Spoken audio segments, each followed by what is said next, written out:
Welcome to the first learning outcome, where we get to grips with what artificial intelligence really is. We'll look at where AI came from, the language people use to describe it, and how today's systems actually work under the bonnet. So, what do we actually mean by artificial intelligence? At its heart, AI is the part of computer science that builds machines and software to do things that would normally need human intelligence, like recognizing a face, understanding a spoken request, or filtering junk mail. You already lean on it constantly, whether that's your sat-nav picking a route home or a spam filter quietly binning dodgy emails before you ever see them. The important thing to hold on to is that AI doesn't think the way a brain does. It uses maths and mountains of data to imitate intelligent behavior. Before we go further, it's worth getting a few key words straight, because they come up again and again. An algorithm is just a precise set of step-by-step instructions, rather like a recipe a computer follows. Machine learning is the branch where a system picks up patterns from data instead of being told every rule, and the trained result of that process is called a model. Think of the model as the finished product. You feed it thousands of examples as training data, and it learns to make sensible predictions on things it has never seen before. The story really begins in 1950, when the British mathematician Alan Turing asked a deceptively simple question: can machines think? He suggested a test, now called the Turing test, where if you can't tell whether you're chatting to a person or a machine, the machine is showing intelligent behavior. A few years later, in 1956, John McCarthy gathered researchers at the Dartmouth workshop and coined the very phrase artificial intelligence. Those early pioneers were wildly optimistic, convinced that human-level AI was only a couple of decades away. This timeline gives you the whole journey at a glance, from Turing's question in the 1950s right through to the generative tools making headlines today. Keep it in mind as a map while we walk through the key moments together. The earliest AI worked in a very handcrafted way. Programmers wrote knowledge out as logical if-then rules. Back in 1966, a program called ELIZA imitated a psychotherapist, echoing your words back as questions, and it became one of the very first chatbots. By the 1980s, this idea grew into expert systems, like the medical program MySyn, that captured a specialist's knowledge to support decisions. They were genuinely useful in narrow areas, but brittle. The moment a situation fell outside their rules, they were stuck. Progress in AI hasn't been a straight line upwards, it's come in waves. When the hype ran ahead of real results, funding dried up, and these cold spells became known as AI winters. There was one in the mid-1970s after disappointing results and critical reports, and another in the late 1980s when the pricey expert systems market collapsed. The lesson from those years is sobering. Computers were too slow, data was scarce, and rule-based systems simply couldn't scale. So what changed? From the 2000s onwards, three forces came together and transformed the field. The internet produced enormous labeled datasets to learn from, fast graphics processors made training practical, and better algorithms, especially deep learning, replaced all that hand-coded logic. The turning point came in 2012, when a deep neural network won a big image recognition contest by a mile, and the modern AI boom was off and running. It helps to see the whole history grouped into eras. We start with the foundations in the early 1950s, move through symbolic AI built on hand-coded logic, then hit the first winter when funding was cut. Expert systems brought a commercial revival in the 1980s before the second winter, and from the 1990s, machines began genuinely learning from data. The era we're living in now, from 2012, is defined by deep neural networks and the generative AI everyone's talking about. Two famous matches capture just how much AI has changed. In 1997, IBM's Deep Blue beat world chess champion Garry Kasparov by brute force, crunching millions of moves a second using fixed rules. Then, in 2016, DeepMind's AlphaGo beat a champion at Go, a far subtler game that you simply can't win by searching every possible move. The difference was that AlphaGo learned its strategy from data and from playing against itself, and that shift from rules to learning is the very heart of modern AI. Most of the AI you meet today runs on machine learning, and the idea is lovely and simple. Instead of being handed the rules, the system is shown heaps of examples and works out the patterns for itself.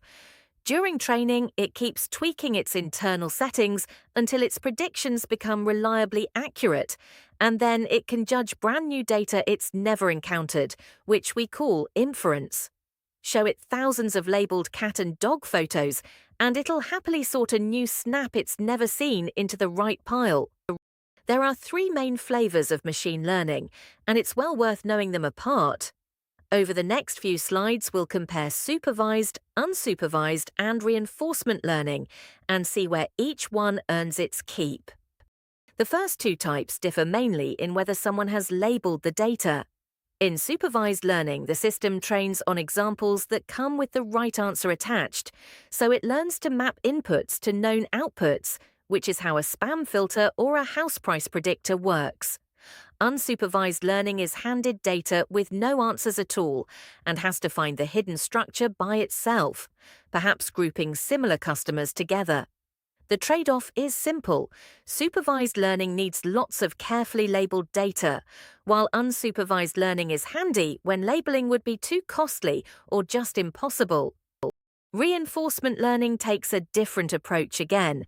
It learns by trial and error, a bit like training a dog. An agent tries actions in some environment, earns rewards for good moves and penalties for poor ones, and gradually works out how to rack up the most reward. There's no labeled dataset here at all. The agent simply learns from the consequences of its own choices. It's how AlphaGo mastered its game, and it turns up in robotics and in controlling things like traffic signals and energy use. Now for the technology behind most of the recent excitement, neural networks. A neural network is loosely modeled on the brain, built from layers of connected units called neurons. And every connection carries a weight that the network fine-tunes as it learns. When you stack many hidden layers together, we call it deep learning, and that depth lets it pick up really complex patterns. It's what powers image recognition, speech recognition, and the language models we'll come to shortly. This diagram shows how a neural network is laid out, with data entering at the input layer, flowing through one or more hidden layers, and arriving at the output layer with an answer. Picture information rippling from left to right, being reshaped at each step until a prediction pops out the other end. Natural language processing, or NLP, is the field that lets computers make sense of human language and produce it back. It leans on techniques like breaking text into tokens, tagging parts of speech, judging the sentiment of a review, and translating between languages. You meet it every day in Google Translate, in the voice assistant on your phone, and in the spam filter reading your inbox.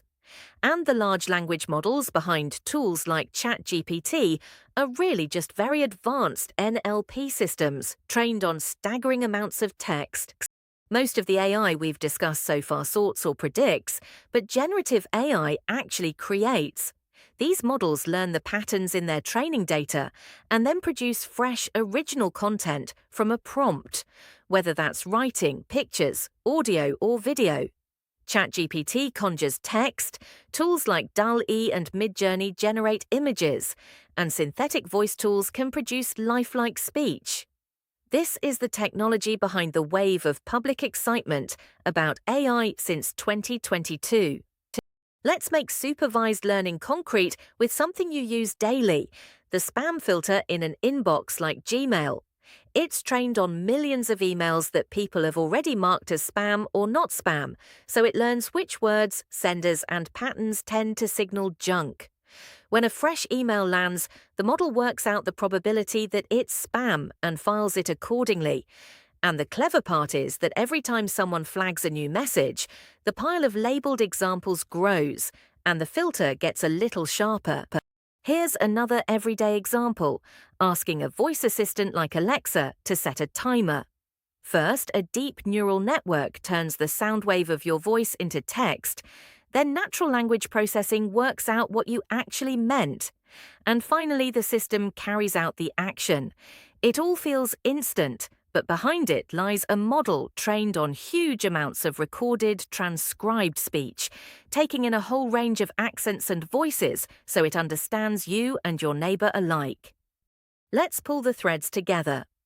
Artificial intelligence builds machines that tackle tasks needing human-like intelligence, using data and algorithms rather than genuine thought. It grew from Turing and McCarthy in the 1950s, through symbolic AI and expert systems, survived 2 winters, and roared back thanks to big data, fast graphics processors, and deep learning from 2012. Machine learning comes in 3 types: supervised, unsupervised, and reinforcement, and deep neural networks now drive image and speech recognition, language processing, and the generative AI like ChatGPT. That brings us to the end of this outcome, where we've traced AI from a 1950s thought experiment to the data-driven systems all around us today. If you'd like to go deeper, the reading list points you to approachable books by Melanie Mitchell and Margaret Bowden, the classic Russell and Norvig textbook, and a landmark Nature paper on deep learning. There are also useful case studies, from DeepMind's protein folding work to the NHS, using AI in medical imaging, plus trustworthy sites like the BCS and the Information Commissioner's Office for the professional and data protection side. Do dip into a couple of these before you attempt the assignment, as they'll give real weight to your answers.